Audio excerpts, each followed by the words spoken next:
सोलापुर से भाजपा विधायक देवेंद्र कोठे ने धर्मांतरण के मामले पर आक्रामक रुख अपनाया है। उन्होंने हिंदू कार्यकर्ताओं को मिले लाल रंग के पदार्थ की गहन जांच की मांग की है।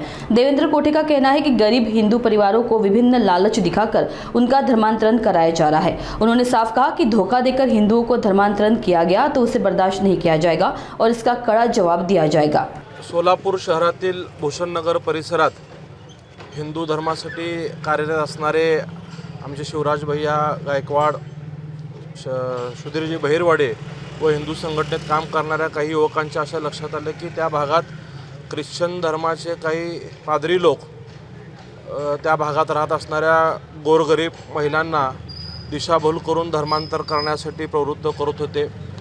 काही निमित्ताने महिलांना एका ठिकाणी बोलवून लाल रंगाचं काहीतरी द्रव्य महिलांना देऊन त्यातून त्या महिलांची दिशाभूल करून जबरदस्तीने त्यांचं धर्मांतर करण्याची बाब लक्षात आल्यानंतर सर्व हिंदू संघटनेचे तरुण त्या ठिकाणी पोचले।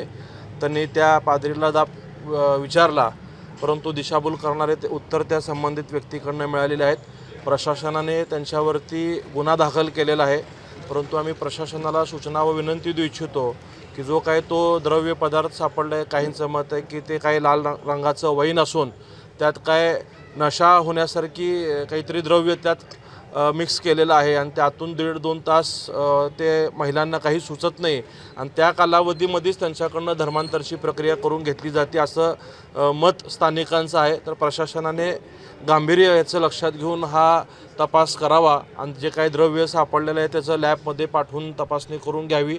आणि मी आपल्या माध्यमातून सर्व लोकांना सांगू इच्छितो की आपण इतर धर्मांचा आदर करतो, परंतु जर कोणी फसवणूक करून अशा पद्धतीने जर हिंदू लोकांचं धर्मांतर करून घेणार असेल तर आम्ही हिंदुत्ववादी लोक हे कदापि सहन करणार नाही।